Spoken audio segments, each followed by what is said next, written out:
Hello everybody again, welcome back to another episode of Dr. Movie, the only show that doesn't know the speed limit, or doesn't follow the speed limit, because I'm in my car, yo. So yeah, I love doing these little shows, talking about movies while I'm driving down the road, because it just kind of occupies my time, and I got a lot to talk about, and this one is no different. Kind of sticking with our Giallo January, which we're kind of closing up pretty soon. Doesn't mean that's the end of Giallo movies. There's a ton of them. And we'll do more as we go along. But this one is another one from the great Sergio Martino. So, not necessarily a Giallo, but it's definitely lumped in with everything else. It's got elements in it, right? Not elephants, elements that are Giallo for sure. And we are talking about The Scorpion with Two Tails from 1982. And boy, have we got a lot to talk about here. There's some some interesting things going on here. I'm really surprised this is an 82 movie, because it actually seems a little older to me. Maybe it was shot and just wasn't released till later on. I don't know. But the first thing I want to talk about, especially if you clicked on this due to the artwork, is what you see in the artwork, you really don't see at all in this movie. I mean, you got some crazy, wild-eyed lunatic on the cover with a big knife in his hand, hovering over, looks like Stonehenge. So first of all, I don't think there's a knife in the entire movie. Could be wrong, but I don't remember that being any kind of weapon of choice in this movie. And also, we don't go to Stonehenge. We actually go into more of a cave or a cavern more than anything else. But with that being said, there's a lot of other stuff. Now, as far as the cast, well, wait a minute. Let's do a little short synopsis here, since we've got a stoplight. It says a woman faces primordial evil when she sets out to unravel the circumstances behind her archaeologist husband's death. So yeah, as far as a cast, not a lot to really brag about. There's a lot of people in this, and they've been in slews of movies. Nothing really worth bringing up. But this is one of those cases where you mention somebody's name, which we've talked about this before.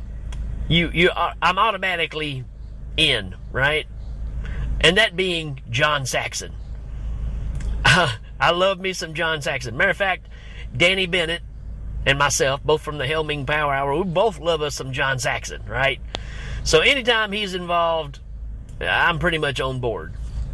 So, the thing about that, though, is he's not in it for very long, because he's the archaeologist. And this starts off with like it's back in, I don't know,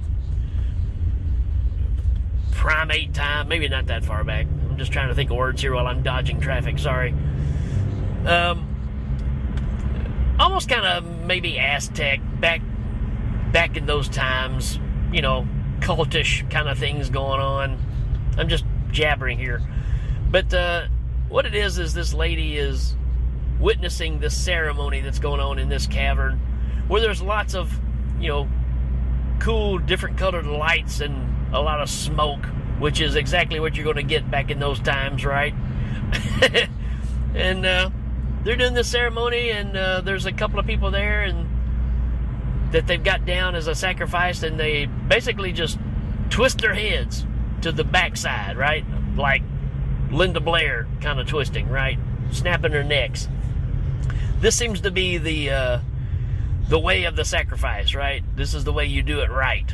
So, and she's mortified and she wakes up, right? Well, come to find out, she's dreaming this, and she sees her husband as being one of these people getting their head twisted off. And she wakes up to the phone ringing, and it's John Saxon calling her. And he's saying, hey, you know, I've made this big discovery here in Italy, and things are going great. Just wanted to call you and tell you what's happening.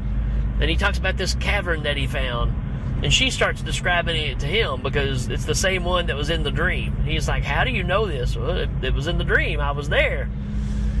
And she's like, I'm so scared for your life because something happens to you in the dream. And he's like, oh, honey, there's nothing to worry about. And before he even finishes that sentence, some goon with hands that are just absolutely enormous. I mean, they almost look like fake hands. They're so big. But they're not. They're actual hands. Comes up and guess what? Snaps his neck. Next thing you know, the wife's getting another call saying, hey, your husband's dead. We need you to come here and investigate, yada, yada, right? So you got that going on. She makes the trip, gets there, and the more this movie goes on, she's having premonitions of a past life, that she was part of this group. And she's wanting to find out what happened to John Saxon, why he was killed, and he leaves her a gift. And this is where the title of the movie comes in, boys and girls. But it's a necklace, and it's a scorpion with two tails. And that's where they get the name for this movie. Just in case you didn't know, if you weren't paying attention. So, as the story goes on, what is happening is two things. This lady is obviously involved with, finding out what happened to her husband, but also is realizing that maybe she was a part of this past life. And what John Saxon has done is discovered this huge area of artifacts.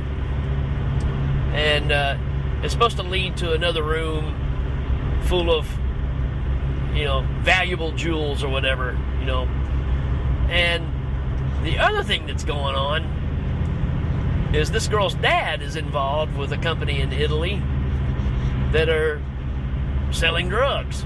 So, in a drug cartel. And they happen to be using this cavern to hide the drugs in. They've got these, so they're using the fact that these artifacts have been discovered and using the cavern to hide their drugs in crates that are like shipping crates for artifacts. That's how they're getting the drugs back to America, right? So you got all this mess going on, and you got people left and right that are being found out in public.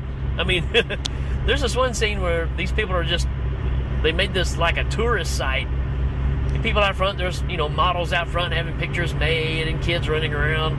And they find another guy that's kind of closely tied to the story with his head turned around backwards. So they're using this tactic that was used back in the old days in killing these people off, either just to mess with their head or just because it's fun. I don't know. But again, these are so hard to talk about and not give anything away. But what mainly ends up happening is you find all this out, and they start investigating who's behind all of it, and it could be anybody. Like I said, don't really want to ruin it. And, I forgot to mention, we've got Claudio Casanelli in this too. Remember we watched Suspicious Death of a Minor. He was that cool detective I talked about. He's in this one too, and he's almost kind of the same character. So maybe they just kind of picked up on that and ran with it. And so it's always cool to see him in stuff too.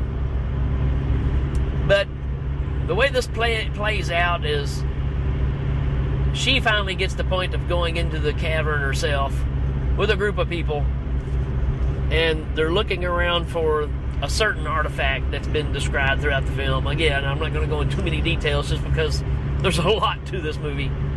And she sees a painting on the wall, and the painting on the wall looks a lot like her. And there's a statue that looks a lot like her. So, seems like in the other life, she was the queen of whatever kind of tribe this was. And there's also this weird kind of Fulci type thing where she always sees maggots, like coming out of the stone wall, maggots on the floor, all that kind of stuff. So, you know, not really sure what that has to do with anything, but it's in there. Because you know why? Because it's Italian filmmaking and they can do whatever they want to do.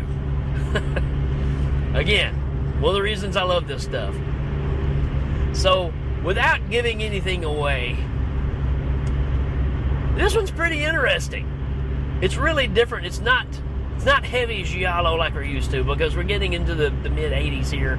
So they picked up the pace a bit. Lots of bodies laying around with their head twisting around. That's pretty cool. And you also get this big showdown in the cavern between the people that are involved with her and the detectives that are all helping her, and then the drug cartel that's all in there. You got this big shootout that goes on. So some pretty good action. It's a solid flick, and again, it's Martino, so the quality is fantastic.